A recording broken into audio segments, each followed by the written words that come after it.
নদী এআইডি থেকে আপনি লিখেছেন কিভাবে দোয়া করলে দোয়া কবুল হয়। দেখুন, দোয়া আল্লাহ তাআলার সবচেয়ে প্রিয় আমল, বান্দার এই আমলটা আল্লাহ সবচেয়ে বেশি পছন্দ করেন, বিধায় দোয়া আমাদের করা উচিত। দোয়া কবুলের প্রক্রিয়া তিনটি হয়ে থাকে হাদিসের আলোকে। একটা হলো আমি যা চাইলাম কাঙ্ক্ষিত তা পেয়ে গেলাম, আর একটা হলো যা চাইলাম তা পেলাম না, কিন্তু বিপরীতে এমন কিছু পেলাম যেটা আসলে এই দোয়ার চাইতেও, যেটা কাঙ্ক্ষিত আমি চেয়েছি দোয়ার মাধ্যমে, এর চাইতেও গুরুত্বপূর্ণ কিছু, সেটা যদি আমি পেয়ে যাই তাহলে সেটা হবে এর চাইতেও গুরুত্বপূর্ণ।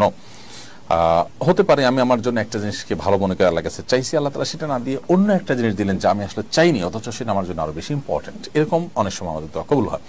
আবার কোনো কোনো ক্ষেত্রে আমার কাঙ্ক্ষিত বিষয়টা দুনিয়ার তার কোনো বিনিময় না দিয়ে আল্লাহ তাআলা আখিরাতে তার বিনিময় দিবেন। এটাও দোয়া কবুলের একটা প্রক্রিয়া এবং পদ্ধতি। তো সব ক্ষেত্রেই আল্লাহ রাব্বুল আলামিনের কাছে বান্দা কল্যাণের আশা করবেন এবং কখনো নিরাশ হবেন না। দোয়া কবুলের শর্ত পূরণ করে দোয়া করলে ইনশাআল্লাহ দোয়া কবুল হবে, সেই ব্যাপারে জোরালোভাবে তিনি আশা রাখবেন। হালাল ভক্ষণ থাকা, হালাল উপার্জন থাকা, সেই সাথে অবৈধ বা অন্যায় কোনো কাজের জন্য দোয়া না করা, দোয়া করে দোয়া কবুলের জন্য তাড়াহুড়া না করা, এই বিষয়গুলো দোয়া কবুলের জন্য মৌলিকভাবে শর্ত। আলী হাসান লিখেছেন, আমি যে দোকানে চাকরি করি সে দোকানে মালিক মাঝে মধ্যে দোকানে থাকেন না, তখন দোকান বন্ধ করতেও নিষেধ করে যান। আমার তখন দোকানে নামাজ পড়া লাগে, এখন কি ওই জায়গায় চাকরি করা আমার জন্য জায়েজ হবে? ভাই আলী হাসান, দোকানে যদি নামাজ পড়তেই হয় তার দোকানে একাধিক ব্যক্তি থাকলে তাদেরকে নিয়ে জামাতে নামাজ পড়বেন, এবং মাঝে মধ্যে এরকম হলেও প্রায় সময় আপনি যেন জামাতে সামিল হতে পারেন মালিকের সাথে, সেটি নিয়ে আপনি আলোচনা করবেন, বোঝাপড়া করার চেষ্টা করবেন। আর যদি আপনার সাথে আর কেউ না থাকে বা কেউ আপনাকে তিনি জামাতের নামাজ পড়ার কোনো সুযোগ না দেন, তাহলে সেক্ষেত্রে অবশ্যই আপনি বিকল্প কোনো চাকরি খোঁজার চেষ্টা করবেন এবং আল্লাহ তাআলার উপরে আস্থা রাখবেন, ভরসা রাখবেন। আল্লাহ তাআলা আপনার রিজিকের ব্যবস্থা ইনশাআল্লাহ অবশ্যই করবেন। সেভাবে সিরিয়াসনেসের সাথে আপনি চেষ্টা করবেন এবং বিকল্প নিয়ে ভাববেন। শামসুল ইসলাম আপনি লিখেছেন, আমার বয়স 35, আমি কোরআন হিফজ করতে চাই, আমি কিভাবে তা করতে উদ্যোগ নিতে পারি, পরামর্শ দিতে অনুরোধ করছি।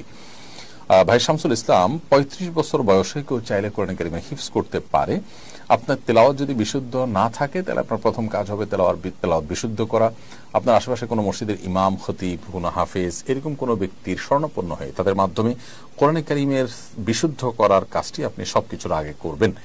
এর পাশাপাশি আপনি যদি সুযোগ পান তাহলে সেক্ষেত্রে আপনার দায়িত্ব হবে হেফজ শুরু করে দেওয়া।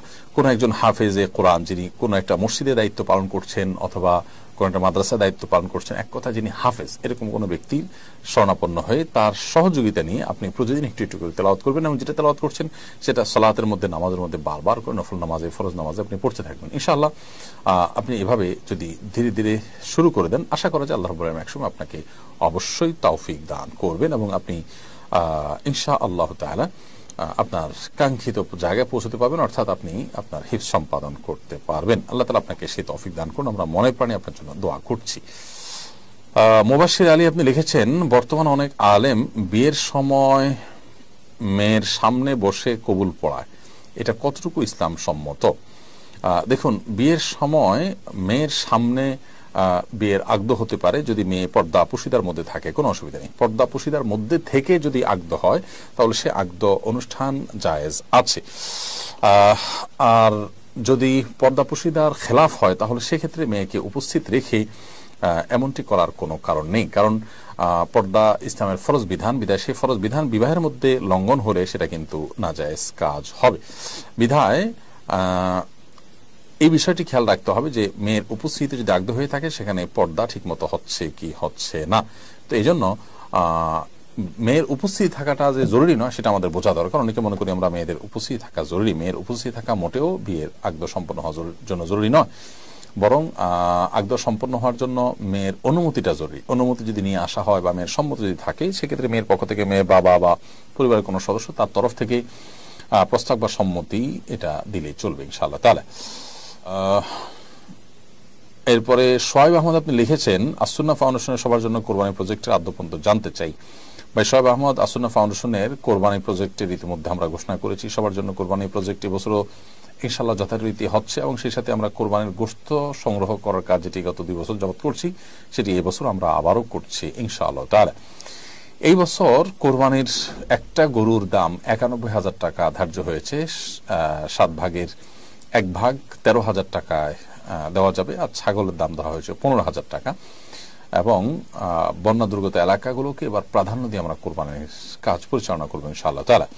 এবং কোরবানির জন্য আপনারা যারা আমাদের মাধ্যমে কোরবানি সম্পাদন করবেন, অনেক প্রবাস লোক আছেন বা দেশে থাকা অনেকে আছেন যারা আমাদের মাধ্যমে কোরবানি করতে চান, আপনাদের কোরবানিটা আমরা করে গরিব দুঃখীদের মধ্যে যে গোশত বিতরণ করে দিব ইনশাআল্লাহ। প্রত্যেকের কোরবানির কার্ডটা কোথায় হচ্ছে আমরা আপনাদেরকে SMS এর মাধ্যমে ইনশাআল্লাহ তাআলা জানিয়ে দেওয়ার চেষ্টা করব।